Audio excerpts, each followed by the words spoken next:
Hello students, today we are going to continue our lessons about photosynthesis. In today's video, we are going to learn about the factors that affecting the rate of photosynthesis. We are also going to learn about the C4 plants and the pigments in the chlorophyll.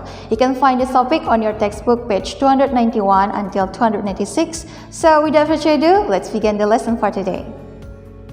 There are 5 factors that affecting the rate of photosynthesis, which are first, light energy, second, temperature, third, carbon dioxide, fourth, water, and the last one, oxygens. First, let's talk about the effect of light energy to the rate of photosynthesis. We should know that photosynthesis cannot occur in the dark, and the source of light for the plants is sunlight. When we talk about the effect of light energy to the rate of photosynthesis, we can actually break it into 3 variables, which are intensity, quality, and durations. The effect of light intensity to the rate of photosynthesis. At low light intensities, as light intensity increases, the rate of light-dependent reactions and therefore photosynthesis generally increases proportionately, which is shown as a straight line relationship in the graph. The more photons of light that fall on the leaf, the greater the number of chlorophyll molecules that are ionized and the more ATP and NADPH are generated. Light-dependent reactions use light energy and so are not affected by the changes in temperature. As light intensity is increased further, however, the rate of photosynthesis eventually limited by some other factors, so the rate plateaus. At very high light intensity, chlorophyll may be the match, and the rate drops steeply. Chlorophyll A is used in both photosystems, photosystems 1 and photosystems 2. The wavelength of the light is also important. Photosystems 1 absorbs energy most efficiently at 700 nanometers, and photosystems 2 at 680 nanometers. Light with higher proportions of energy concentrated in this wavelength will produce a higher rate of photosynthesis. Next, the effect of light quality to the rate of photosynthesis. Experiments conducted by Engelmann prove that the chlorophyll most effectively absorbs red and blue wavelengths from this entire spectrum of light. Thus, maximum photosynthesis occurs when the plant is exposed to the light of this wavelength. Next, the effect of light durations to the rate of photosynthesis. The longer the plant is exposed to the light, the longer the process of photosynthesis will continue. As long as the temperatures of the plant remains balanced, photosynthesis will occur. Now, let's talk about the effect of temperatures to the rate of photosynthesis. Although the light-dependent reactions of photosynthesis are not affected by the changes in temperature, the light-independent reactions or Calvin cycle of photosynthesis are dependent on temperature. They are reactions catalyzed by enzymes. As enzymes approach their optimum temperatures, the overall rate increases. It approximately doubles for every 10 degrees Celsius increase in temperature. Above the optimum temperature, the rate begins to decrease, as enzymes are denatured until it stops. Next, let's talk about the effect of carbon dioxide to the rate of photosynthesis. When light and temperatures are not the limiting factors, which means when light and temperatures are not in the sort of supplies, increasing carbon dioxide concentrations leads to an increase in the rate of photosynthesis. But beyond a certain limit, carbon dioxide starts accumulating in the plants, and this leads to slowing down of the process. So, excessive carbon dioxide inhibits photosynthesis, especially when it starts to accumulate. Next, let's talk about the effect of water to the rate of photosynthesis. Water is considered one of the most important factors affecting photosynthesis. When there's a reduced water intake or availability, the stomata begin to close to avoid loss of any water during transpirations. With the stomata closing down, the carbon dioxide intake also stops, which affects photosynthesis. Therefore, the effect of water on photosynthesis is more indirect than direct. Now, let's talk about the effect of oxygens to the rate of photosynthesis. Optimum level of oxygens are favorable for photosynthesis. Oxygens is needed for photorespirations in C3 plants, and the byproduct of photorespirations is carbon dioxide, which is essential for photosynthesis. Also, the energy generated during the oxygen's respiration is needed for the process of photosynthesis as well. However, an increase in the oxygen's level beyond the optimum for the plant leads to inhibitions of photosynthesis. Now, let's talk about the Blackman's principle of limiting factors. In 1905, when investigating the factors affecting the rate of photosynthesis, Blackman formulated the law of limiting factors. This states that the rate of physiological process will be limited by the factor which is in the shortest supply. Any change in the level of a limiting factor will affect the rate of reaction. For example, the amount of light will affect the rate of photosynthesis. If there is no light, there will be no photosynthesis.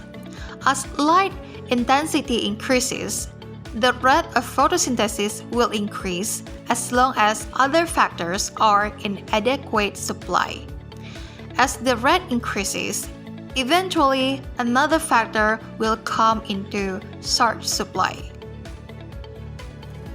The graph here shows the effect of low carbon dioxide concentration. It will eventually be insufficient to support a higher rate of photosynthesis, and increasing light intensity will have no effect, so the rate plateaus. If higher concentrations of carbon dioxide is supplied, light is again a limiting factor, and a higher rate can be reached before the rate again plateaus. If carbon dioxide and light levels are high, but temperature is low, increasing temperatures will have the greatest effect on reaching a higher rate of photosynthesis. Now, we will learn about photosynthesis process in the C4 plants. But before we learn about the C4 plants, let's talk about the C3 plants first. High crop yields are very important for keeping people fed and also for keeping economies running. If you heard there was a single factor that reduced the yield of wheat by 20% and the yield of the soybeans by 36% in the United States, for instance, you might be curious to know what it was. As it turns out, the factor behind those numbers is photorespiration. Photorespirations is a situation when oxygens react with RUBP. So less photosynthesis takes place, RUBP become wasted, and less is available to combine with carbon dioxide. This usually happens when plants close their stomata to reduce water loss, and high temperatures make it even worse. Some plants, unlike wheat and soybean, can escape the worst effect of photorespirations, for example like C4 plants. So, C3 plants is a normal plant, that one that doesn't have photosynthetic adaptations to reduce photorespirations. It is called as C3 plan because it forms 3 carbon molecules as the first product from the Calvin cycle. About 85% of plant species on the planet are C3 plants, including rice, wheat, soybeans, and all trees. While C4 plants are plants that adapted to minimize the photorespirations. It is called as C4 plant because it forms 4 carbon molecules as the first product from the Calvin cycle. They have a pathway that works by ensuring that rubisco always encounters high concentrations of carbon dioxide, making it unlikely to bind to oxygens.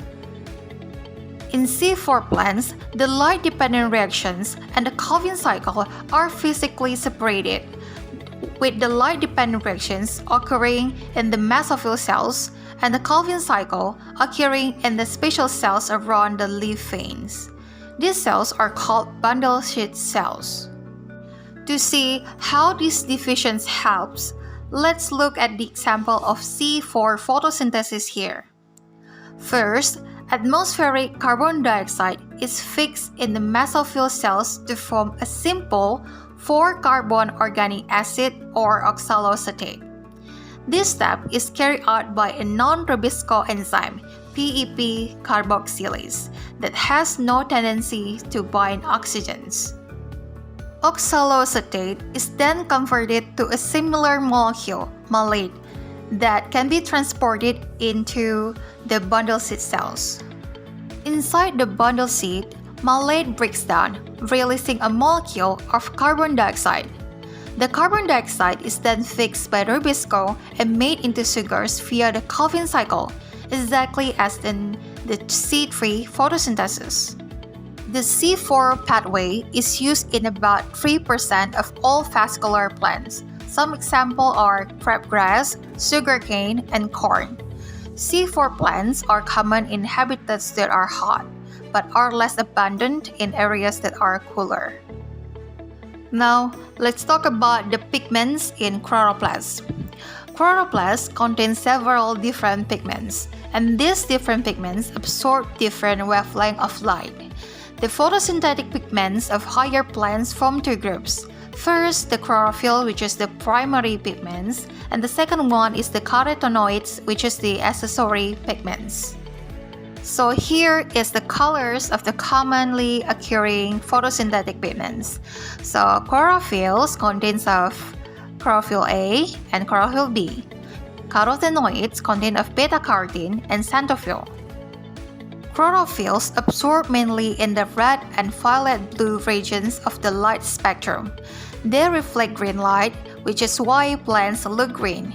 The carotenoids absorb mainly in the violet-blue regions of the spectrum. Here is the absorption spectrum of chlorophylls A and B and carotenoids pigments. An absorption spectrum is a graph of the absorbance of different wavelengths of light by a pigment.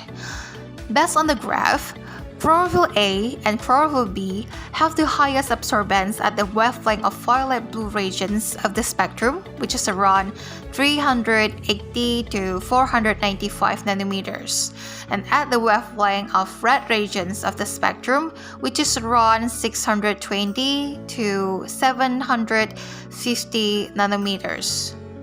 While carotenoids have the highest absorbance at the wavelength of violet-blue regions of the spectrum, which is around 380 to 495 nanometers, and at the wavelength of cyan regions of the spectrum, which is around 495 to 520 nanometers. Here is the pictures of photosynthetic action spectrum. An action spectrum is a graph of the rate of photosynthesis at different wavelengths of light. This shows the effectiveness of different wavelengths, which is, of course, related to their absorptions and to their energy content. The shorter the wavelength, the greater the energy it contains. Now, let's discuss equations from your textbook, page 298, end of chapter questions number 8a. Explain what is meant by a limiting factor.